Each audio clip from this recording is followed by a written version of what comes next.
വളരെ പ്രധാനപ്പെട്ട ഒരു ഇൻഫർമേഷൻ നിങ്ങളുമായിട്ട് ഷെയർ ചെയ്യാൻ വേണ്ടിയിട്ടാണ് ഇന്നത്തെ ഒരു വീഡിയോ ചെയ്യുന്നത്. നമുക്കറിയാം ഒരുപാട് ആളുകൾ കുവൈത്തിലേക്ക് തിരിച്ചു വരാൻ വേണ്ടിയിട്ട് നാട്ടിലും അതുപോലെ തന്നെ ദുബായിലേക്ക് കുടുങ്ങി കിടക്കുന്ന ഒരുപാട് പേരുണ്ട്. നിലവിൽ ടിക്കറ്റ് റേറ്റൊക്കെ 1,00,000 മേളിലാണ് ഇപ്പോഴത്തെ റേറ്റ് എന്ന് പറയുന്നത്. അപ്പോൾ ഒരുപാട് പേര് ഫാമിലീസ് അടക്കം കുട്ടികളും ഫാമിലീസ് അടക്കം ഒരുപാട് പേര് കുടുങ്ങിക്കിടന്ന് പല ആളുകളും തിരിച്ച് നാട്ടിലേക്ക് പോയിട്ടുണ്ട് ദുബായിൽ നിന്നൊക്കെ. അപ്പോൾ ഈ ഒരു സമയത്ത് നിങ്ങൾ തമ്പനയിൽ കണ്ട മാതിരി നാട്ടിൽ നിന്നും ദുബായ് വഴി കുവൈത്തിൽ വന്ന ഒരു യാത്രക്കാരുണ്ട്, എൻ്റെ റൂംമേറ്റാണ്. അപ്പോൾ ഗഫൂർ സാഹിബ് നമ്മുടെ ഒപ്പം ഉണ്ട്. കൂടുതൽ ഇൻട്രൊഡക്ഷന് കാര്യമില്ല, കാര്യം നമ്മുടെ റൂംമേറ്റാണ്. ഇന്നലെയാണ്, നേരത്തെ പറഞ്ഞ പോലെ തന്നെ ഇന്നലെയാണ് ഇവിടെ കുവൈത്തിലെത്തിയത്. അപ്പോൾ റൂമിൽ 14 ദിവസം ക്വാറന്റൈനിലൊക്കെ ഷോനൊക്കെ ആപ്പൊക്കെ ഇൻസ്റ്റാൾ ചെയ്ത് സെൽഫിയൊക്കെ എടുത്ത് അയച്ചുകൊണ്ട് റൂമിൽ ഇരിക്കുകയാണ് കേട്ടോ. നല്ല ഒരുപാട് പേര് വിളിക്കുന്നുണ്ട് അപ്ഡേഷന് വേണ്ടിയിട്ട്. അപ്പോൾ ഗഫൂർ സാഹിബിൻ്റെ അടുത്ത് നമുക്ക് കാര്യങ്ങൾ ചോദിക്കാം. പിന്നെ എന്തൊക്കെ വിശേഷങ്ങളൊക്കെ നാട്ടിൽ? നല്ലത്. നാട്ടിൽ അടിച്ചു പൊളിച്ച് നാട്ടിൽ പോയിട്ട് 7 ദിവസത്തെ ലീവിന് പോയതാണ്. ഫെബ്രുവരി അതിൻ്റെ സെക്കൻഡ് വീക്കിൽ ആ ഒരു ഹോളിഡേയ്സിൻ്റെ സമയത്ത് 7 ദിവസത്തേക്ക് നാട്ടിൽ പോയതാണ്.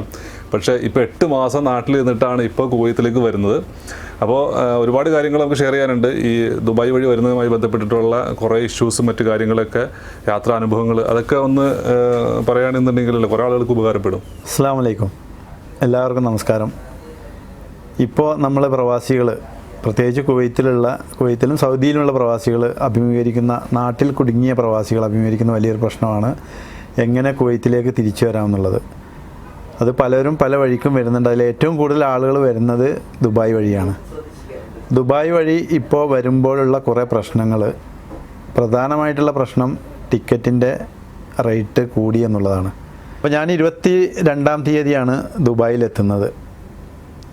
ദുബായ്, നമ്മുടെ കുവൈത്തിൻ്റെ നിയമപ്രകാരം 14 ദിവസം നമ്മൾ ദുബായിൽ ക്വാറന്റൈനിലിരിക്കണം. ദുബായിൽ നമ്മൾ എത്തിക്കഴിഞ്ഞാൽ നമുക്ക് ദുബായ് എയർപോർട്ടിൽ നിന്ന് നമുക്കൊരു ടെസ്റ്റ് നടത്തുന്നുണ്ട്. ആ ടെസ്റ്റിൻ്റെ റിസൾട്ട് നമുക്ക് പിറ്റേ ദിവസമാണ് കിട്ടുക. റിസൾട്ട് കിട്ടുന്നവരെ നമ്മൾ താമസിക്കുന്ന എവിടെയാണോ, ഹോട്ടലാണെങ്കിലും അല്ലെങ്കിൽ പ്രൈവറ്റ് നമ്മുടെ ആരുടെയെങ്കിലൊക്കെ റൂമിലാണെങ്കിൽ നമ്മൾ പുറത്ത് പോകാൻ പാടില്ല റിസൾട്ട് വരുന്നവരെ. അപ്പോൾ ആ റിസൾട്ട് നമ്മൾ കൊടുക്കുന്ന ഒരു ടെലിഫോൺ നമ്പർ ഉണ്ടാവും, ദുബായിലെ നമ്പർ. അതിൽ മെസ്സേജ് വരും. അത് നെഗറ്റീവ് ആണെങ്കിൽ പിന്നെ നമുക്ക് എവിടെ വേണമെങ്കിലും ദുബായിൽ സഞ്ചരിക്കാം, അല്ലൈനിലും അബുദാബിയിലും ഒഴിച്ച്. നാട്ടിൽ നിന്ന് നമ്മൾ കയറുന്നതിന് മുമ്പ് ദുബായിൽ നിന്ന് കുവൈത്തിലേക്കുള്ള ടിക്കറ്റ് നമ്മൾ എടുത്തിട്ടുണ്ട് എന്ന് ഉറപ്പ് വരുത്തുക. പറഞ്ഞു വരുന്നത് എടുത്തിട്ടുണ്ടെന്ന് ഉറപ്പ് വരുത്തുക എന്ന് പറഞ്ഞാൽ നമ്മൾ തന്നെ എടുക്കേണ്ടത്. പറയുന്നത് ഒരുപാട് പേര് പിന്നെ ദുബായിൽ വന്നതിന് ശേഷം ടിക്കറ്റ് എടുക്കാമെന്ന് കരുതിക്കൊണ്ട് വരുന്നവരുണ്ട്. ഈവൻ ഞാനടക്കം അതിൽ കുടുങ്ങിയ ഒരാളാണ്. നമുക്ക് ഒരുപാട് അനുഭവങ്ങളുള്ള ആളാണ്. എന്നിട്ടും ഞാനടക്കം എന്നോട് ട്രാവൽ ഏജൻസി പറഞ്ഞു, എനിക്ക് ദുബായിലേക്കുള്ള ടിക്കറ്റ് എടുത്തു തന്ന ആൾ പറഞ്ഞു, അവിടെ ചെന്നാൽ ചിലപ്പോൾ ഇനിയും കുറയാൻ സാധ്യതയുണ്ട്, അതുകൊണ്ട് നിങ്ങൾ പിന്നെ ദുബായി പോയിട്ടൊന്ന് ട്രൈ ചെയ്ത് നോക്ക്. അപ്പോൾ ഇപ്പോൾ ഇവിടുന്ന് നോക്കുമ്പോൾ 25,000 കാണിക്കുന്നത്. 25,000 ഇന്ത്യൻ റുപ്പീസ് ആണ് കേട്ടോ കാണിക്കുന്നത്. അപ്പോൾ അത് കൂടുതലാണ് നോർമൽ റേറ്റ് നോക്കുമ്പോൾ. അപ്പോൾ നിങ്ങൾ അവിടെ ചെന്ന് നിങ്ങൾക്ക് ഇനിയും കുറച്ച് കിട്ടുമെന്ന് പറഞ്ഞുകൊണ്ടാണ് ഞങ്ങൾ ആ ടിക്കറ്റ് എടുക്കാതെ ദുബായിലേക്ക് വണ്ടി കയറിയത്. അത് വലിയൊരു കെണിയിലേക്കാണ് പോയി പെട്ടത് എന്ന് തന്നെ പറയാം. ദുബായ് ചെന്ന് ഞങ്ങൾ നോക്കിയപ്പോഴും ദുബായ് ടു കുവൈത്ത് പിന്നെ 2,500 ദിർഹമൊക്കെ കാണിച്ചിരുന്നത്, ഏകദേശം 50,000 രൂപ. അപ്പോൾ അത് കൂടുതലാണ്, ഇനിയും കുറയുന്ന സാധ്യതയുണ്ടെന്ന് പറഞ്ഞു. അപ്പോൾ ചില ആളുകൾ പറഞ്ഞു നിങ്ങൾക്ക് അബുദാബി വഴി പോകാമെന്ന് പറഞ്ഞു. അപ്പോൾ അബുദാബി നോക്കുമ്പോൾ 1,200 ഉള്ളൂ, അപ്പോൾ ഏകദേശം 24,000 രൂപ. അപ്പോൾ ഇനിയും കുറയാൻ സാധ്യതയുണ്ടെന്ന് പറഞ്ഞ് 2 ദിവസം വെയിറ്റ് ചെയ്യാമെന്ന് പറഞ്ഞ് അങ്ങനെ നിന്നു. 2 ദിവസം കഴിഞ്ഞ് പിന്നെ ചെക്ക് ചെയ്തപ്പോഴാണ് 5,000 ദിർഹവും 7,000 ദിർഹമൊക്കെ ആയിട്ട് ആ ടിക്കറ്റിൻ്റെ റേറ്റ് കുതിച്ചുയർന്നത്. അപ്പോൾ സാധാരണ ലെവലിലുള്ള ഒരാളാണെങ്കിൽ ശരിക്ക് സ്തംഭിച്ചു പോകും. കാരണം കയ്യിൽ അത്രയും പൈസ ഒന്നും നമ്മൾ കരുതിയിട്ടുണ്ടാവില്ല. നമ്മളെ സംബന്ധിച്ചോളം നമുക്ക് ഹെൽപ്പ് ചെയ്യാൻ നാട്ടുകാരും വീട്ടുകാരും കുടുംബക്കാരൊക്കെ അവിടെ ഉണ്ട്, അത് വേറെ കാര്യം. എങ്കിലും നമ്മൾ ഒരു പ്ലാനിങ്ങോടുകൂടിയാണല്ലോ വരിക. ആ പ്ലാനിങ് തെറ്റുമ്പോഴുള്ള നമ്മുടെ ഒരു പെട്ടെന്നുള്ള ഒരു വിഷമസ്ഥിതി, അത് ഒന്ന് മനസ്സിലാക്കാൻ വേണ്ടിയിട്ടാണ് ഇപ്പോൾ പറയുന്നത്. ഇത്രയും പ്ലാനിങ് ഇല്ലാതെ ദുബായിൽ നിന്ന് കുറഞ്ഞ വിലക്ക് ടിക്കറ്റ് കിട്ടുമെന്ന് കരുതി കയറി വരുന്ന ആളുകൾ, അവർ ശരിക്ക് ആ ഒരു വിഡ്ഢിത്തരമാണ് ചെയ്യുന്നത്. അതുകൊണ്ട് ഇനി വരുന്ന ആളുകൾ തീർച്ചയായിട്ടും നാട്ടിൽ നിന്ന് വരുമ്പോൾ പിന്നെ ദുബായിൽ നിന്ന് കുവൈത്തിലേക്കുള്ള ടിക്കറ്റ് എടുത്തതിന് ശേഷം മാത്രം വരിക. അല്ലെങ്കിൽ നിങ്ങൾ വലിയൊരു സംഖ്യ, ഇപ്പോൾ കുവൈത്ത് എയർവേയ്സ്, അതുപോലെ പിന്നെ ജസീറ, അതുപോലെയുള്ള എല്ലാ എയർവേയ്സുകളിലും പിന്നെ 1,00,000-അടുത്താണ്. 75 മുതൽ 75, 80, 90, 1,00,000, അതിൻ്റെ പുറത്തും പുറത്തേക്കും ടിക്കറ്റിന് വില കൊടുത്തിട്ടാണ് ആളുകൾ വരുന്നത്. ഇങ്ങനെ വരാൻ പറ്റുന്ന കാരണം എന്താണെന്ന് വെച്ചാൽ നമ്മുടെ ഈ 14 ദിവസം കഴിഞ്ഞ് ചിലപ്പോൾ PCR ടെസ്റ്റ് എടുത്തതിന് ശേഷമാവും ചിലർ ടിക്കറ്റിന് തപ്പുക. അപ്പോൾ അതിനുള്ളിൽ പോകണമെങ്കിൽ ആ ദിവസത്തിനുള്ളിൽ തന്നെ നമുക്ക് ടിക്കറ്റ് കിട്ടണമെങ്കിൽ നല്ലൊരു പൈസ കൊടുക്കേണ്ടി വരും. അല്ലെങ്കിൽ നമുക്ക് ഈ 14 ദിവസം പാക്കേജിൽ വന്നിട്ടുള്ളെങ്കിൽ നമുക്ക് 15ാമത്തെ ദിവസം നമ്മൾ ആ പാക്കേജിൻ്റെ ഹോട്ടലിൽ നിന്ന് ഇറങ്ങേണ്ടി വരും. പിന്നെ നമുക്ക് ടിക്കറ്റ് കിട്ടാൻ ലേറ്റായി കഴിഞ്ഞാൽ നമ്മൾ വേറെ താമസ സൗകര്യം അന്വേഷിക്കേണ്ടി വരും. അപ്പോൾ വേറൊരു ഹോട്ടലിൽ നമ്മൾ അന്വേഷിക്കുക അല്ലെങ്കിൽ ആ ഹോട്ടലിൽ തന്നെ കണ്ടിന്യൂ ചെയ്യുകയാണെങ്കിൽ ഈ പാക്കേജിനേക്കാൾ കൂടുതൽ പൈസയാണ് അവർ ചോദിക്കുന്നത്. അപ്പോൾ നമ്മൾ വീണ്ടും നമ്മുടെ കയ്യിൽ പൈസ ഉണ്ടാവില്ല. ഈ 5 6 അല്ലെങ്കിൽ ഒരാഴ്ചത്തെയോ ഒരു മാസത്തെയോ നമ്മുടെ ചിലവിൻ്റെ പൈസ അത് വേറെ കണ്ടെത്തണം. അങ്ങനെ കുടുങ്ങിയ ഒരുപാട് പേരെ ഇപ്പോൾ ദുബായിൽ കാണാൻ സാധിച്ചു. അത്തരം ആളുകളുടെ വിഷമസ്ഥിതി കണ്ടതുകൊണ്ടാണ് ഇങ്ങനെ ഒരു വീഡിയോ ചെയ്യാൻ തന്നെ നമ്മൾ ഉദ്ദേശിച്ചത്. അപ്പോൾ ആദ്യമായി നമ്മൾ തീർച്ചയായിട്ടും ഈ ദുബായിൽ നിന്ന് കുവൈത്തിലേക്കുള്ള ടിക്കറ്റ് നമ്മൾ നാട്ടിൽ നിന്ന് എടുത്തു എന്നുള്ളത് ഉറപ്പ് വരുത്തേണ്ടതാണ്. അല്ലാത്ത പക്ഷം വന്നു കഴിഞ്ഞാൽ ഇത്തരം പ്രതിസന്ധിയിൽ നമ്മൾ പെട്ടുപോകും. നമ്മുടെ അറിവിൽ തന്നെ നമ്മുടെ ഹോട്ടലിൽ തന്നെ നമ്മുടെ അബ്ബാസിയിലുള്ള ഒരു സ്നേഹിതൻ, അവൻ്റെ ഫാമിലി, 2 മക്കൾ, ഭാര്യയും ഫാമിലി, വേറെ നമ്മുടെ കൂട്ടുകാർ, ഒരുപാട് ഫാമിലികൾ. ഇനിയിപ്പോൾ നമ്മൾ മലയാളികളുടെ കാര്യം മാത്രമല്ല കേട്ടോ പറയുന്നത്. നമ്മൾ വിചാരിച്ച് മലയാളികൾ മാത്രമേ വരുള്ളൂ. ദുബായിൽ ശരിക്ക് എല്ലാ ഹോട്ടലുകളിലും കുവൈത്തിലേക്ക് വരാനുള്ള ആളുകളാണ് നിറഞ്ഞേക്കുന്നത്. ദുബായിൽ ഇപ്പോൾ വിസിറ്റേഴ്സ് ഒന്നും ഇല്ലല്ലോ. ഇപ്പോൾ നമ്മുടെ കൊറോണ പ്രശ്നം കാരണം മറ്റുള്ള സ്ഥലങ്ങളിൽ നിന്നുള്ള ടൂറിസം അതൊന്നും ഇപ്പോൾ അവിടെ നടക്കുന്നില്ല. ഇപ്പോൾ അവിടുത്തെ ഹോട്ടലുകളുടെ മെയിൻ വരുമാനം കുവൈത്തിലേക്ക് വരുന്ന ആളുകളുടെ ഈ താമസമാണ്. കുവൈത്തും അതുപോലെ തന്നെ സൗദിയിലേക്ക് അത്രയ്ക്ക് അങ്ങോട്ട് ആയിട്ടില്ല. സൗദിയിലേക്ക് കുറേശ്ശെ അങ്ങനെ വരുന്നുള്ളൂ. അപ്പോൾ ദുബായിലേക്കാണ് കൂടുതൽ ആളുകൾ വരുന്നത്. അതുകൊണ്ട് തന്നെ ഹോട്ടലുകളിലൊക്കെ നമുക്കൊരു മിതമായ റേറ്റിലൊക്കെ ഹോട്ടലുകൾ കിട്ടുന്നുണ്ട്. എങ്കിലും നമ്മളെ സംബന്ധിച്ചോളം ഒരു ദിവസം അവിടുത്തെ ചിലവ് കഴിയാന്ന് പറഞ്ഞാൽ അത്യാവശ്യം നമ്മുടെ കയ്യിൽ നിന്നുള്ള കാശ് പോയിക്കൊണ്ടേയിരിക്കും. അപ്പോൾ ഒരുപാട് ഇപ്പോൾ പറഞ്ഞു വന്നത് മലയാളികൾ മാത്രമല്ല, എല്ലാ കുവൈത്തിൽ ഏതൊക്കെ രാജ്യത്തിലുള്ള ആളുകളുണ്ടോ ഈ 32 രാജ്യം, കുവൈത്ത് ഈ പട്ടികയിൽപ്പെടുത്തിയ 32 രാജ്യത്തിലുള്ള എല്ലാ ആളുകളും ഇപ്പോൾ ദുബായിൽ വന്ന് തമ്പടിച്ചിട്ട് ഈ കുവൈത്തിലേക്ക് വരാൻ വേണ്ടിയിട്ട് അവിടെ ഹോട്ടലുകളിൽ തങ്ങിയിരിക്കുകയാണ്. അവരുടെ കൂടി ഒരുമിച്ചുള്ള വരവും അതുപോലെ ഈ ഏവിയേഷൻ്റെ എന്തോ ഒരു നിയമം 50% ആളുകളെ കയറ്റാൻ പാടുള്ളൂ എന്നുള്ളൊരു നിയമം, ഇതൊക്കെ കൂടിയായിട്ട് വില ടിക്കറ്റിന് ക്രമാതീതമായി കൂടുകയാണ്. ടിക്കറ്റിൻ്റെ വില കൂടാൻ കാരണം എന്താണ് എന്ന് ഞങ്ങൾ ചെറുതായിട്ടൊന്ന് അന്വേഷിച്ചപ്പോൾ ഈ ഒരു കാരണമൊക്കെ ഇവർ പറയുന്നുണ്ട്. 50% ആളുകളെ കയറ്റാൻ പാടുള്ളൂ. ഞങ്ങളിപ്പോൾ ഇങ്ങോട്ട് വന്ന ഫ്ലൈറ്റിൽ ഫുൾ പാക്ക്ഡ് ആളുകളായിരുന്നു. അപ്പോൾ അതൊരു തട്ടിപ്പാണ് എന്നൊരു സംശയം ഇല്ലാതില്ല. ഈ പിന്നെ വിമാന കമ്പനികൾ 50% ആളുകളെ കയറ്റാൻ പാടുള്ളൂ എന്ന് പറഞ്ഞ് നമ്മളിവിടെ നിന്ന് ഡബിൾ കാശ് മേടിക്കുക. നമ്മൾ വരുന്ന വിമാനത്തിൽ നിന്ന് അതിനനുസരിച്ച് നമ്മൾ ഈ 50% ആളുകളല്ല കാണുന്നത്, ഫുൾ ആളുകളെ കയറ്റിയിട്ടാണ് അവർ വരുന്നത്. അപ്പോൾ അതിലൊരു തട്ടിപ്പുണ്ട്. ട്രാവൽ ഏജൻസികൾ ഇതിൻ്റെ പിന്നിൽ നന്നായി കളിക്കുന്നുണ്ട്. ഞങ്ങൾ 1-2 ഗ്രൂപ്പുണ്ട് ദുബായിൽ നിന്ന് കുവൈത്തിലേക്ക് വരാൻ വേണ്ടി ദുബായിൽ കുടുങ്ങിക്കിടക്കുന്ന മലയാളികളുടെ വാട്സപ്പ് ഗ്രൂപ്പ്. അതിലൊരു ഗ്രൂപ്പിൽ തന്നെ ഏകദേശം 250 ആളുകളുടെ മുകളിലുണ്ട്. അപ്പോൾ അത്രയും ആളുകൾ ഓരോ ദിവസം ഓരോരുത്തരുടെ പ്രശ്നങ്ങൾ, പ്രയാസങ്ങൾ ആ ഗ്രൂപ്പിൽ ഇങ്ങനെ ചർച്ച ചെയ്തുകൊണ്ടിരിക്കുക. അതിനിടയിൽ അതിലുള്ള കുറേ ട്രാവൽസുകാരുണ്ട്. അവർ എന്താണെന്ന് വെച്ചാൽ അവർക്ക് എങ്ങനെ ഇതിൽ നിന്ന് മുതലെടുപ്പ് നടത്താം. ആളുകൾ ഇന്ന് നാളെ പോകേണ്ട ആളുകൾ ചിലപ്പോൾ അതിൽ ചോദിക്കും ഞങ്ങൾക്ക് ടിക്കറ്റ് കിട്ടാണ്ടോ. അപ്പോൾ അവന്മാർ പേഴ്സണലായിട്ട് ഇവർക്ക് മെസ്സേജ് അയക്കും, നാളെ ടിക്കറ്റ് ഉണ്ട്, ഇത്ര പൈസയാണ്, നിങ്ങൾക്ക് പോകണോ. അപ്പോൾ ഈ ട്രാവൽ ഏജൻസിക്കാർ മുന്നേ നമുക്കറിയാം കുവൈത്തിലൊക്കെ ഒരു ടിക്കറ്റ് എടുക്കുമ്പോൾ 2 ഗേഡി 5 ഗേഡിയൊക്കെയാണ് പരമാവധി വരെ കമ്മീഷൻ കിട്ടിയിരുന്നത്. ഇപ്പോൾ ഒരു ടിക്കറ്റ് കൊടുത്താൽ 10,000, 15,000, 20,000 അതിൽ കൂടുതലും ഓരോ ട്രാവൽസിനും ഓരോ ടിക്കറ്റിൽ നിന്നും കിട്ടുന്നുണ്ടെന്നാണ് എൻ്റെ പേഴ്സണലായിട്ട് ഞാൻ അന്വേഷിച്ചപ്പോൾ അറിയാൻ കഴിഞ്ഞത്. കാരണം എനിക്ക് ടിക്കറ്റ് എടുത്ത് തന്നത് ഞാൻ എന്തായാലും ഉദ്ദേശിച്ചു ഇത്രയും പൈസ കൊടുത്ത് ഞാൻ പോകുന്നില്ല എന്ന് ഉദ്ദേശിച്ചു. പൈസ ഇല്ലായിട്ടല്ല, എന്നാലും നമ്മളൊരു ന്യായമായ റേറ്റിനാണല്ലോ നമ്മൾ പോകേണ്ടത്. അപ്പോൾ ഞാൻ എൻ്റെ വേറൊരു സ്നേഹിതനെ വിളിച്ച് അവൻ്റെ ഒരു അളിയൻ നാട്ടിൽ ട്രാവൽസ് നടത്തുന്ന ഷംസുദ്ദീൻ എന്ന് പറഞ്ഞ ഒരാൾ വളാഞ്ചേരിയുള്ള അദ്ദേഹത്തിൻ്റെ കെയർ ഓഫിൽ അദ്ദേഹം എനിക്ക് കണക്ഷൻ ഫ്ലൈറ്റ് എങ്ങനെ അബുദാബി, നമ്മൾ ദുബായിൽ നിന്ന് അബുദാബിക്ക് പോവുക, അബുദാബിയിൽ നിന്ന് ബഹ്റൈനിൽ നിന്ന് നമ്മൾ കുവൈത്തിലേക്ക് വരുന്ന കാര്യത്തിൽ ഒരു കണക്ഷൻ ഫ്ലൈറ്റ് എടുത്ത് തന്നു. അതിനെനിക്കിപ്പോൾ നോർമൽ ഇപ്പോൾ ഉള്ള ടിക്കറ്റ് റേറ്റിനേക്കാളും ഒരു 40% കുറഞ്ഞ് ഏകദേശം ഒരു പകുതി വിലയ്ക്കാണ് എനിക്ക് ടിക്കറ്റ് കിട്ടിയത്. അത് ഇപ്പോൾ നിലവിലിപ്പോൾ അങ്ങനെയാണെങ്കിൽ ആളുകൾ ഇപ്പോൾ നിലവിൽ ദുബായ് വഴി ഡയറക്റ്റ് കുവൈത്തിലേക്കാണ് വരുന്നത്. അപ്പോൾ ബഹ്റൈൻ വഴി വരുമ്പോൾ വേറൊരു ഓപ്ഷൻ കൂടി അതിനകത്ത് തുറന്നു വരുന്നുണ്ടല്ലേ. വേറൊരു ഓപ്ഷൻ കൂടുതൽ ട്രാവൽസുകാരും അത് പ്രിഫർ ചെയ്യുന്നില്ല.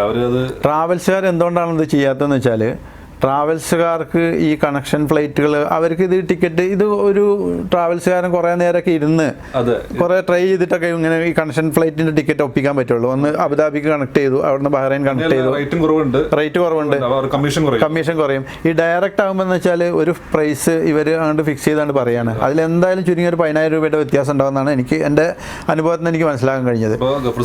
ഇപ്പോൾ ദുബായിൽ നിന്ന് അബുദാബി വരുന്നു, അബുദാബിയിൽ നിന്നാണ് ബഹ്റൈൻ വഴി നമ്മൾ അങ്ങനെ വരുമ്പോൾ നമുക്ക് കുറച്ച് ഒരു പ്രയാസം തോന്നാം. ഇങ്ങനെയൊക്കെ വളഞ്ഞു തിരിഞ്ഞൊക്കെ വരുമ്പോൾ അങ്ങോട്ട് എത്താൻ കുറച്ച് ബുദ്ധിമുട്ടല്ലേ.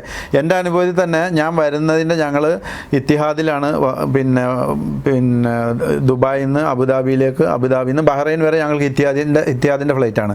അപ്പോൾ ദുബായിൽ നിന്ന് അബുദാബി വരെ ഒരു ബസ്സാണ് ഞങ്ങൾക്ക് അറേഞ്ച് ചെയ്ത് തന്നത്. ബസ്സിൽ അബുദാബി വന്നു. അപ്പോൾ അബുദാബിയിൽ നമുക്ക് കടക്കണമെങ്കിൽ PCR ടെസ്റ്റിൻ്റെ റിപ്പോർട്ട് വേണം.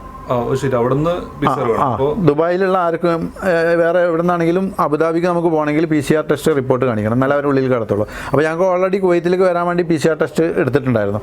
അത് ഞങ്ങൾ അവിടെ കാണിച്ചാൽ അവർ കടത്തിവിടും. അപ്പോൾ ഞങ്ങൾ അബുദാബി എയർപോർട്ടിൽ ഞങ്ങൾക്ക് ശരിക്ക് പിറ്റേന്ന് രാവിലെ 7 മണിക്കാണ് ഞങ്ങൾക്ക് ഫ്ലൈറ്റ്. ഞങ്ങൾ രാത്രി ബസ് 11 മണിക്കുള്ളൂ. അപ്പോൾ 11 മണിക്ക് തന്നെ ഞങ്ങൾ ബസ്സിൽ കയറി എയർപോർട്ടിലെത്തി. 12:40 എയർപോർട്ടിലെത്തി. അപ്പോൾ ഈ PCR ഇപ്പോൾ 2 എടുക്കണ്ട, അതും ചിലപ്പോൾ പറ്റിക്കപ്പെടാൻ ചാൻസ് ഉണ്ട്. അങ്ങനെ ചിലർ പറയും അതിന്റെ ആവശ്യമില്ല, ഒറ്റ PCR മതി, അത് മതി, അത് കാണിച്ചാൽ മതി. ഇനി മറ്റൊരു പ്രധാന കാര്യം, ഈ ദുബായിൽ നിന്ന് നമ്മൾ അടുത്ത കുവൈത്തിലേക്ക് എങ്ങനെ എത്താം എന്നുള്ളതിനെ കുറിച്ച് ആളുകൾ പല വഴിയും ഇപ്പോൾ ചിന്തിച്ചുകൊണ്ടിരിക്കുന്നുണ്ട്. അപ്പോൾ ട്രാവൽസുകാർ നമുക്ക് തരുന്ന കുറച്ച് ഓഫറുകളുണ്ട്. അതിലൊന്നാണ് ബഹ്റൈൻ വഴി വരാമെന്നുള്ളത്. ഞാനിപ്പോൾ പറഞ്ഞല്ലോ, ഞാൻ ബഹ്റൈൻ വഴിയാണ് വന്നത്. അപ്പോൾ വരുമ്പോൾ അത്തരം വഴികളിലൂടെ വരുമ്പോൾ നമുക്ക് കുറച്ച് ചെറിയൊരു റിസ്ക് ഉണ്ടാവും. റിസ്ക് മീൻസ് കുറച്ച് യാത്രാ ബുദ്ധിമുട്ടുകളുണ്ടാവും. ഞങ്ങൾ വന്നത് ദുബായിൽ നിന്ന് അബുദാബിക്ക് ഇത്തിഹാദിൻ്റെ ബസ്സിലാണ്. ആ ബസ്സിൽ നിന്ന് പിന്നെ ഞങ്ങൾ അബുദാബി എത്തിയതിന് ശേഷം ഒരു 6 മണിക്കൂറോളം അവിടെ എയർപോർട്ടിൽ വെയിറ്റ് ചെയ്യേണ്ടി വന്നു. അപ്പോൾ അതിനുശേഷം പിന്നെ അവിടുന്ന്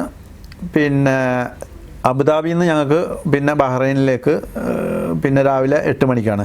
അപ്പോൾ ഞങ്ങൾ കുറച്ച് ടെൻഷനോടുകൂടിയാണ് പോയത്. കാരണം എനിക്ക് തലേന്ന് കുറേ മെസ്സേജുകൾ വന്നിരുന്നു വാട്സപ്പിൽ. പല ട്രാവൽസ്, ഇതുപോലുള്ള ട്രാവൽ ഏജൻസികൾ അവർ തന്നെ റൂമേഴ്സ് ഒരുപാടുണ്ട്. കാരണം അവർക്ക് ഇങ്ങനെ പോകുന്നതിൽ വലിയ താല്പര്യമില്ല എന്നാണ് എൻ്റെ അനുഭവത്തിൽ മനസ്സിലാക്കിയത്, ട്രാവൽസുകാർക്ക്. അപ്പോൾ ഇങ്ങനെ വരുന്നത് കൊണ്ട് നമുക്ക് ഒരു ബുദ്ധിമുട്ടുമില്ല. ഈ കുറച്ച് യാത്രാപരമായ ചെറിയ ഒരു ക്ലേശം, സമയം, ചില ഉറക്കത്തിൻ്റെ പ്രശ്നം, അതിലപ്പുറം നമുക്ക് വലിയൊരു എമൗണ്ട് അതിൽ നിന്ന് ലാഭിക്കാം. എനിക്ക് ഏകദേശം ഒരു 1 ലക്ഷം വരെയൊക്കെ ഇപ്പോൾ ടിക്കറ്റിനുള്ള സമയത്ത് 58,000-നും 60,000-ൻ്റെ ഉള്ളിലൊക്കെ നമുക്ക് ആ ടിക്കറ്റ് കിട്ടും. അത്രയും പൈസ നമ്മളിതിനെ വെറുതെ കൊടുക്കുന്നത്. ഏതായാലും നമ്മൾ ഇവിടെ അവിടെയും ഇത്രയും ദിവസം ക്വാറന്റൈനിലൊക്കെ ഇരിക്കുന്നത്, 2 ദിവസം കൂടി ഒന്നും നഷ്ടപ്പെടാനില്ലല്ലോ. അതെ, അത്രയേ ഉള്ളൂ. അപ്പോൾ ഞങ്ങൾ ബഹ്റൈനിൽ ബഹ്റൈനിലേക്കുള്ള, അബുദാബിയിൽ നിന്ന് ബഹ്റൈനിലേക്കുള്ള ബോർഡിംഗ് പാസ് തന്നപ്പോൾ തന്നെ അതിൻ്റെ കൂടെ തന്നെ ഞങ്ങൾക്ക് ബഹ്റൈനിൽ നിന്ന് കുവൈത്തിലേക്കുള്ള ബോർഡിംഗ് പാസും തന്നു. അപ്പോൾ തന്നെ ഞങ്ങൾക്ക് പകുതി സമാധാനമായി. ബോർഡിംഗ് പാസ് കിട്ടിക്കഴിഞ്ഞാൽ നമുക്ക് ഏകദേശം യാത്ര അതിൻ്റെ തലേന്ന് എനിക്ക് കിട്ടിയ മെസ്സേജ് എന്താണെന്ന് വെച്ചാൽ, ബഹ്റൈൻ വഴി ആരും പോകരുത്, അങ്ങോട്ടൊന്നും മടക്കി അയക്കുന്നുണ്ട്, അല്ലെങ്കിൽ അവിടെ അങ്ങനെ പ്രശ്നമാണ്, അവിടെ ഗവൺമെൻറ് അനുവദിക്കുന്നില്ല. ഇപ്പോൾ എന്താണെന്ന് വെച്ചാൽ ഈ ബഹ്റൈൻ വഴി ഞങ്ങളിപ്പോൾ വന്നു, ഓക്കെ, ഒരു പ്രശ്നമില്ലാതെ. ഇപ്പോൾ ഞാനിവിടെ അതും കൂടി പറയാൻ വേണ്ടിയിട്ടാണ് ഇപ്പോൾ ഇങ്ങനെ ഒരു വീഡിയോ ചെയ്യുന്നത്. അപ്പോൾ ബഹ്റൈൻ വഴി നമുക്ക് സുഖമായിട്ട് വരാം. നമ്മൾ ഒന്ന് നോക്കാനുള്ളത് നല്ലൊരു ജെന്യൂൻ ആയിട്ടുള്ള ട്രാവൽസ് ആണോ നോക്കുക. അതുപോലെ നമ്മുടെ ടിക്കറ്റ് സിസ്റ്റത്തിൽ നോക്കിയിട്ട് കൺഫേം ആണോ നോക്കുക. കൺഫേം ആയി കഴിഞ്ഞാൽ പിന്നെ നമുക്ക് ധൈര്യമായിട്ട് പോരാ. തലേന്ന് തന്നെ എനിക്ക് മെസ്സേജ് കുറേ ഇതുപോലെ വന്നു, അങ്ങനെ പോരുത്, ഇങ്ങനെ പോരുത്. അപ്പം നമ്മളിത് ഭയങ്കര ടെൻഷൻ, നമ്മളിത് എങ്ങനെയും ഇങ്ങോട്ട് എത്തണം എന്ന് വെച്ചിട്ടാണ് വരുന്നത്. അപ്പോൾ ഈ മെസ്സേജുകൾ വരുമ്പോൾ ഏതൊരു യാത്രക്കാരനായാലും ദൈവമേ നമ്മളവിടെ കുടുങ്ങി പോകും, അങ്ങനെ ആവും, ഇങ്ങനെ എന്നുള്ളൊരു ടെൻഷൻ നമുക്ക് വരും. അപ്പോൾ അതുകൊണ്ട് ഇത്തരം കാര്യത്തിൽ നമ്മൾ ഒരിക്കലും ടെൻഷൻ അടിക്കേണ്ട, നിങ്ങൾക്ക് സുഖമായിട്ട് ഇവിടെ എത്താം. ബഹ്റൈൻ വഴിയുള്ള ഒരു അനുഭവം ഞാൻ പറഞ്ഞത്. ഇപ്പോൾ ആളുകൾ അതുപോലെ തന്നെ ദമാം വഴി, ഇനി ഒന്നും വേണ്ട, നെതർലാൻഡ് വഴി ആളുകൾ ടിക്കറ്റ് എടുത്ത് കണക്ഷൻ ഫ്ലൈറ്റിൽ അങ്ങനെ വരുന്നുണ്ട്. എത്യോപ്യ വഴി വരുന്നുണ്ട്. ഇതൊക്കെ കുറേ ദൂരമുള്ള സ്ഥലങ്ങളാണ്. എന്നാൽ നമ്മൾ ഈ കണക്ഷൻ ഫ്ലൈറ്റ് എടുക്കുമ്പോൾ നമുക്ക് പൈസ പകുതിയോളം കുറഞ്ഞ് കിട്ടുകയാണ്. നമ്മളിപ്പോൾ നേരിട്ട് ഓടി വന്നിട്ട് ഇവിടെ ഒന്നും ചെയ്യാനില്ലല്ലോ. നമുക്ക് ഓക്കെ, വിസ നാളെ കഴിയാണ്, ഇന്ന് എത്തണം എന്നുള്ള നിർബന്ധമുള്ള ആളുകളാണെങ്കിൽ ഓക്കെ. പിന്നെ ഇതിനകത്ത് പല സെക്യൂരിറ്റി, ചില ആളുകൾക്ക് പേടിയായിട്ട് കറങ്ങി വരുമ്പോൾ എന്തെങ്കിലും പ്രശ്നം ഉണ്ടാവുന്നുള്ള പേടിയുണ്ട്. പക്ഷേ അതിലൊന്നും നമ്മൾ പേടിക്കാനില്ല. നമുക്കൊരു ജെന്യൂൻ ആയിട്ടുള്ള നല്ലൊരു ട്രാവൽസ് ആണ് ഈ ടിക്കറ്റ് എടുത്ത് തരുന്നതെങ്കിൽ. അപ്പോൾ നിലവിൽ ദുബായ് വഴി മാത്രമല്ല ആളുകൾ ഇത്തരം രാജ്യങ്ങൾ അല്ല, ദുബായ് വന്നതിന് ശേഷമാണ് ഇങ്ങോട്ട് പോകുന്നത് കേട്ടോ. ദുബായിൽ വരണം. ദുബായിൽ വന്നിട്ടാണ് അവർ ദമാം വഴിയിൽ ടിക്കറ്റ്. കാരണം ദുബായിൽ നിന്ന് ഇപ്പോൾ ടിക്കറ്റ് കുവൈത്തിലേക്ക് കൂടുതൽ എല്ലാ ആളുകളും അവിടെ വന്നിട്ട് ജാമായതുകൊണ്ട് ടിക്കറ്റിന് റേറ്റ് കൂടിയത് കൊണ്ട് ഇപ്പോൾ ദുബായിലുള്ള ആളുകളുടെ നിലവിലുള്ള അവസ്ഥ, അവർ ദമാം വഴി വരാം, അവർക്ക് എത്യോപ്യ വഴി ആളുകൾ വരുന്നുണ്ട്, പിന്നെ നെതർലാൻഡ് വഴി വരുന്നുണ്ട്, അതുപോലെ ഒരു പ്രധാന സ്ഥലം തുർക്കി വഴി ആളുകൾ വരുന്നുണ്ട്. ഈ 4 സ്ഥലത്ത് കൂടെ ആളുകൾ വരുന്നുണ്ട്. അപ്പോൾ അങ്ങനെ വരുന്നതുകൊണ്ട് ഒരു പ്രശ്നമില്ല. കുവൈത്തിനെ സംബന്ധിച്ചുള്ള ഒരു പ്രശ്നമില്ല. നമ്മളോട് അവിടെ നിന്ന് അവർ പറയുന്നത് കുവൈത്തിൽ അങ്ങനെ വന്നാൽ അവർ സ്വീകരിക്കില്ല, ഇങ്ങനെ വന്നാൽ സ്വീകരിക്കില്ല. പക്ഷേ കുവൈത്തിൽ നമ്മൾ എത്തിയപ്പോൾ അങ്ങനെ ഒരു കാര്യം അവർ നോക്കുന്നില്ല. അവർ നോക്കുന്നത് 14 ദിവസം നമ്മൾ ക്വാറന്റൈനിൽ അവർ വിലക്കാത്തൊരു രാജ്യത്ത് നിന്നിട്ടുണ്ടോ എന്ന് മാത്രമാണ് അവർ നോക്കുന്നത്. അതുപോലെ PCR ടെസ്റ്റ്, അത് നെഗറ്റീവായുള്ള PCR ടെസ്റ്റ് റിപ്പോർട്ട്. ഇത് രണ്ടും ഉണ്ടെങ്കിൽ നമുക്ക് കുവൈത്തിലേക്ക് ഒരു പ്രശ്നമില്ലാതെ വരാം. അതുകൊണ്ട് കണക്ഷൻ ഫ്ലൈറ്റുകൾ വരുന്നവർ നല്ലൊരു ട്രാവൽസിൽ നിന്ന് നമ്മുടെ ടിക്കറ്റ് എടുക്കുക, വിശ്വസിക്കാൻ പറ്റിയ ടിക്കറ്റ് നമ്മൾ ജസ്റ്റ് ഒന്ന് നെറ്റിൽ പോയിട്ട് ചെക്ക് ചെയ്യുക. കൺഫേംഡ് ആണെങ്കിൽ നമുക്ക് ധൈര്യമായിട്ട് വരാം. ആ ഒരു വിഷയത്തിൽ ആരും ഭയപ്പെടേണ്ട ആവശ്യമില്ല. അപ്പോൾ നിങ്ങൾ ഈ വിഷയത്തിൽ നമുക്ക് പല ഗ്രൂപ്പുകളിൽ നിന്നും പലതരത്തിലുള്ള മെസ്സേജുകൾ വരും. അത് എനിക്ക് തോന്നുന്നത് ട്രാവൽസുകാരാണ് അത് ചെയ്യുന്നതെന്നാണ്. നിങ്ങൾ അങ്ങനെ പോകരുത്, ഇങ്ങനെ പോയാൽ പ്രശ്നമാണ്, അങ്ങനെ പോയ പ്രശ്നം, അവരുടെ കമ്മീഷൻ കുറയുമെന്നുള്ളതുകൊണ്ട് ഇപ്പോൾ ഈ അവസരത്തിൽ ശരിക്കും മുതലാക്കുന്ന വിമാന കമ്പനികൾ അവരുടെ തരത്തിൽ കൂടെ മുതലാക്കുന്നുണ്ട്. ആ ഒരു ആളുകളെ നോക്കിയിട്ട് നമ്മുടെ ട്രാവൽസുകളും മാക്സിമം, എല്ലാ ട്രാവൽസെന്ന് ഞാൻ പറയുന്നില്ല കേട്ടോ, എല്ലാവരെയും അങ്ങനെ ചേർത്ത് പറയാമെന്നല്ല, അതിൻ്റെ ഉള്ളിൽ കൂടെ കളിച്ച് എങ്ങനെ ലാഭം ഉണ്ടാക്കാം എന്ന് നോക്കി ശ്രമിക്കുന്ന കുറേ ട്രാവൽസുകാരുണ്ട്. അതും നമ്മൾ കണ്ടറിയണം. എനിക്ക് ടിക്കറ്റ് എടുത്തുന്ന ഈ വ്യക്തിയെ ഞാൻ പറഞ്ഞല്ലോ, വളരെ ആത്മാർത്ഥമായി ഒരു ദിവസം രാത്രി ഉറക്കം വിളിച്ചിരുന്നിട്ടാണ് അദ്ദേഹത്തിന്. ട്രാവൽസുകാർക്ക് ഇങ്ങനെ ഒരു പ്രശ്നമുണ്ട്, അവർക്ക് കുറേ ടൈം ഇരിക്കണം ഈ കണക്ഷൻ ഫ്ലൈറ്റ് കണക്ഷൻ ആക്കിയിട്ട് നമുക്ക് തരണമെങ്കിൽ. ഇതിനകത്ത് തന്നെ വേറെ കാര്യം ശ്രദ്ധിക്കുകയാണെന്നുണ്ടെങ്കിൽ നമ്മൾ ഈ ഒരു സമയത്താണ്, നമ്മളിപ്പോൾ സംസാരിക്കുന്ന സമയത്താണ് ഇപ്പോൾ ടിക്കറ്റിനൊക്കെ ഇത്ര ഹൈ റേറ്റ് കാണിക്കുന്നത്. ഒരു പക്ഷേ അടുത്ത മാസമൊക്കെ അങ്ങനെ കുറച്ച് നമ്മൾ അതുകൊണ്ടാണ് പറയുന്നത്, നാട്ടിൽ നിന്ന് തന്നെ നമ്മളിപ്പോൾ 14 ദിവസമൊക്കെ അപ്പോൾ ഇനി വരുന്ന ആളുകൾ ഒന്ന് ശ്രദ്ധിക്കേണ്ട ഒരു വിഷയം. ടിക്കറ്റ് നേരത്തെ ബുക്ക് ചെയ്തിട്ട് ടിക്കറ്റ് നമ്മൾ ബുക്ക് ചെയ്യുമ്പോൾ എങ്ങനെ നോക്കണമെന്ന് വെച്ചാൽ 14 ദിവസം നമ്മൾ ഇവിടെ നിന്ന് 15ാമത്തെ ദിവസം നമ്മൾ PCR എടുത്ത് അതിൻ്റെ അടുത്ത ദിവസം ഡേറ്റ് നോക്കിയിട്ടാണ് നമ്മൾ ടിക്കറ്റ് എടുക്കേണ്ടത്. ആ ദിവസം നമ്മൾ കറക്റ്റ് നോക്കിയിട്ട് ചെയ്താൽ മതി. അതിൽ വേറെ ടെൻഷൻ്റെ ആവശ്യമൊന്നുമില്ല.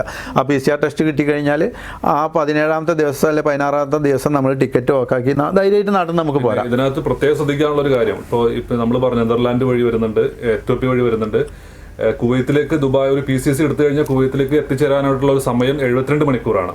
അപ്പോൾ നമ്മൾ ഇങ്ങനെ കറങ്ങി യാത്ര ചെയ്യുന്ന ആളുകൾ ഈ 72 മണിക്കൂർ കവർ ചെയ്യാതെ നോക്കണം. അപ്പോൾ അത് ഏകദേശം നമ്മുടെ ട്രാവൽസുകൾക്ക് അറിയാം. അപ്പോൾ ഈ 72 മണിക്കൂറിലധികമല്ല ഈ സമയം എന്ന് നോക്കിയതിന് ശേഷം നമ്മൾ ടൈം കണക്കാക്കിയിട്ടാണ് വരേണ്ടത്. അപ്പോൾ കൂടുതൽ സമയം ഒരു രാജ്യത്ത് ഇപ്പോൾ ഒരു ദിവസം 2 ദിവസമൊക്കെ നിൽക്കുകയാണെങ്കിൽ ചിലപ്പോൾ നമുക്ക് പ്രശ്നമാവും. അതുകൊണ്ട് ഒരു 5 മണിക്കൂറൊക്കെ വെയിറ്റിംഗ്, 6 മണിക്കൂറൊക്കെ വെയിറ്റിംഗ് ഉണ്ടെങ്കിൽ പ്രശ്നമില്ല.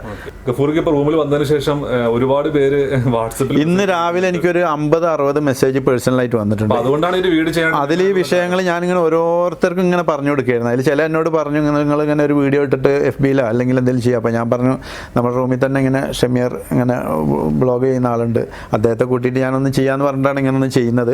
അപ്പോൾ ഇതുകൊണ്ട് എത്ര ആൾക്ക് ഉപകാരപ്പെടും, അത്രയും നമുക്ക് അതിൻ്റെ ഒരു സംതൃപ്തി, സന്തോഷം, വേറെ ഒന്നുമില്ല. എന്തെങ്കിലും സംശയമുള്ളവർ ഈ വീഡിയോൻ്റെ താഴെ ക്വസ്റ്റ്യൻ ചോദിച്ചാൽ അതിൻ്റെ റിപ്ലൈ നമ്മൾ അതിൻ്റെ കൂടെ തരുന്നതാണ്. ഇനി ഇതിനു വേണ്ടി 2 ദിവസം ഇരുന്നാലും ഞങ്ങൾക്ക് പ്രശ്നമില്ല. ആ സമയം ഞങ്ങൾ, കാരണം ദുബായിൽ കുടുങ്ങിയിരിക്കുന്ന ഓരോരുത്തരുടെയും വിഷമം നമ്മൾ ശരിക്കും കണ്ടറിഞ്ഞ് നേരിട്ട് കണ്ടറിഞ്ഞുകൊണ്ടാണ്. ഗഫൂർക്ക നിങ്ങൾ ഓൾറെഡി ശ്രദ്ധിച്ചാണ്, മീഡിയ വണ്ണിലൊക്കെ ന്യൂസ് വന്നിരുന്നു. ആ ആളുകൾ കുടുങ്ങി കിടന്ന് തിരിച്ചു പോകുന്ന ഒരു അവസ്ഥയിൽ കുറേ ചെറുപ്പക്കാരുടെ വീഡിയോ വന്നു, കുറേ ഫാമിലീസ് തിരിച്ചു പോയി. അപ്പോൾ ആ സമയത്ത് മീഡിയ വണ്ണിൽ റിപ്പോർട്ട് കൊടുത്തിരുന്നു, അതുപോലെ തന്നെ മാധ്യമത്തിൽ റിപ്പോർട്ട് എഴുതിയിരുന്നു. അപ്പോൾ ഇതിൻ്റെയൊക്കെ അനുഭവത്തിൻ്റെ വെളിച്ചത്തിൽ, ആ ഒരു അനുഭവത്തിൻ്റെ വെളിച്ചത്തിലാണ് പറയുന്നത്. മീഡിയ വണ്ണിൽ ഞാൻ മീഡിയ വണ്ണിൻ്റെ മിഡിൽ ഈസ്റ്റിലെ MCA നാസർ പുള്ളിയുമായിട്ട് സംസാരിച്ചിട്ട് പുള്ളി അന്ന് തന്നെ അതിൻ്റെ ഒരു ന്യൂസ് കൊടുത്തു. അപ്പോൾ എന്നെയും വിളിച്ചിരുന്നു. ഞാൻ എൻ്റെ അറിവിലുള്ള കാര്യങ്ങളൊക്കെ അവരുമായി പങ്കുവച്ചു. അതുപോലെ മാധ്യമത്തിൽ അതിനെക്കുറിച്ചൊരു ഇത് എഴുതിയിരുന്നു.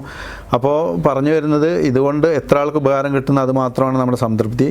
അപ്പോൾ നിങ്ങൾ ഈ കണക്ഷൻ ഫ്ലൈറ്റിൻ്റെ കാര്യത്തിലൊന്നും ഭയപ്പെടേണ്ട. ഒരു ദിവസം 2 ദിവസം ഇനി അങ്ങോട്ടും ഇങ്ങോട്ടും നീണ്ടാലും നിങ്ങളുടെ ചിലവ് കമ്പയർ ചെയ്ത് നോക്കുക. നിങ്ങൾ നിൽക്കുന്നതാണോ കൂടുതൽ ചിലവ് കൂടുതൽ, അല്ലെങ്കിൽ ടിക്കറ്റ് ഡയറക്റ്റ് എടുക്കുന്നതാണോ കണക്ഷനായിട്ട് എടുക്കുന്നതാണോ, അങ്ങനെ നോക്കിയിട്ട് നിങ്ങൾ മാക്സിമം വരാൻ ശ്രമിക്കുക. ഇനിയിപ്പോൾ എന്താ പറയുക? അപ്പോൾ ഒരുപാട് കാര്യങ്ങൾ നമ്മൾ ഗഫൂർക്ക് നമ്മളോട് ഷെയർ ചെയ്ത് അനുഭവത്തിൻ്റെ വെളിച്ചത്തിലാണ് പറയുന്നത്. അപ്പോൾ വരുന്ന ആളുകൾ, നാട്ടിൽ നിന്ന് വരുന്ന ആളുകളൊക്കെ ഒന്നും കൂടെ ഒന്ന് കൺഫേം ചെയ്ത് ടിക്കറ്റും മറ്റു കാര്യങ്ങളൊക്കെ കൺഫേം ചെയ്തതിന് ശേഷം ദുബായിൽ വരാം. ഇപ്പോൾ നമ്മുടെ ഗഫൂർക്കക്ക് ദുബായിൽ ഒരുപാട് പേര് സഹായിക്കാനും മറ്റു കാര്യങ്ങളൊക്കെ ഉണ്ടായിരുന്നു. പക്ഷേ അദ്ദേഹം കണ്ടത് ഒരുപാട് അത്ര സഹായങ്ങളൊന്നും കിട്ടാതെ 1 മാസത്തോളമൊക്കെ തങ്ങേണ്ട ഒരു അവസ്ഥയിൽ ഒരുപാട് ആളുകൾ ദുബായിൽ കുടുങ്ങിക്കിടും. നിലവിൽ ഇപ്പോഴത്തെ അവസ്ഥയിൽ നമ്മളിപ്പോൾ ഈ വീഡിയോ ചെയ്യുമ്പോഴുള്ള ഒരു അവസ്ഥയാണ് പറയുന്നത്. നാളെ എന്തായിരിക്കും എന്ന് ചിലപ്പോൾ നമുക്ക് പറയാൻ സാധിക്കില്ല. ചിലപ്പോൾ ടിക്കറ്റ് കുറവുണ്ടാവാം. നിലവിൽ ഇപ്പോഴത്തെ കണ്ടീഷനിൽ ഏതാണ്ട് 750 ദിനാറൊക്കെ വരുന്ന ഒരവസ്ഥയാണ് ഇപ്പോൾ കുവൈത്തിലേക്ക് വരുന്നത്, അതുപോലെ തന്നെ സൗദിയിലേക്കും പോകുന്നത്. അപ്പോൾ ഈ ഒരു കാര്യം, ഈ ചെറിയ വീഡിയോ അല്ലെങ്കിൽ ഈ ഒരു ഇൻഫർമേഷൻ നിങ്ങൾക്ക് ഉപകാരപ്പെട്ടു എന്ന് വിചാരിക്കുന്നു. എന്തെങ്കിലും ക്വസ്റ്റ്യൻ, എന്തെങ്കിലും കാര്യം ചോദിക്കാനുണ്ടെങ്കിൽ നിങ്ങൾക്ക് ഈ വീഡിയോയുടെ താഴെ നിങ്ങൾ യൂട്യൂബിൻ്റെ കമൻറ്റ് ബോക്സിൽ നിങ്ങൾ കമൻറ്റ് ചെയ്യുക. അപ്പോൾ അതിനുള്ള എന്തെങ്കിലും മറുപടികൾ ഉണ്ടെന്നുണ്ടെങ്കിൽ ഗഫൂർ സാഹിബ് തന്നെ നിങ്ങൾക്കത് മറുപടി തരുന്നതാണ്. അപ്പോൾ ഈ വീഡിയോ ഇവിടെ വെച്ച് അവസാനിപ്പിക്കുകയാണ്. അപ്പോൾ നിങ്ങൾക്ക് എൻ്റെ ഈ ചെറിയ വീഡിയോ ഇഷ്ടമായെങ്കിൽ നിങ്ങളുടെ ചാനൽ സബ്സ്ക്രൈബ് ചെയ്യുക, ലൈക്ക് ചെയ്യുക, അതുപോലെ തന്നെ ഷെയർ ചെയ്യുക, അല്ലേ? സബ്സ്ക്രൈബ്. അതെ തീർച്ചയായിട്ടാണല്ലോ. അതുപോലെ ഇപ്പോൾ വന്ന ഒരു ന്യൂസ് ഇപ്പോൾ ഇന്ന് കണ്ടത്, ഇന്നത് ദുബായിലേക്ക് വരുമ്പോൾ പിന്നെ 2000 ദിർഹം നമ്മുടെ ആളുടെ കയ്യിൽ വേണമെന്നുള്ള ന്യൂസ് ഇപ്പോൾ ഇന്ന് മീഡിയ വണിൽ കണ്ടു. അപ്പോൾ അതിൻ്റെ കാര്യം കൂടി ഒന്ന് ഉറപ്പ് വരുത്തുക. ഓക്കെ. അപ്പോൾ ഓക്കെ.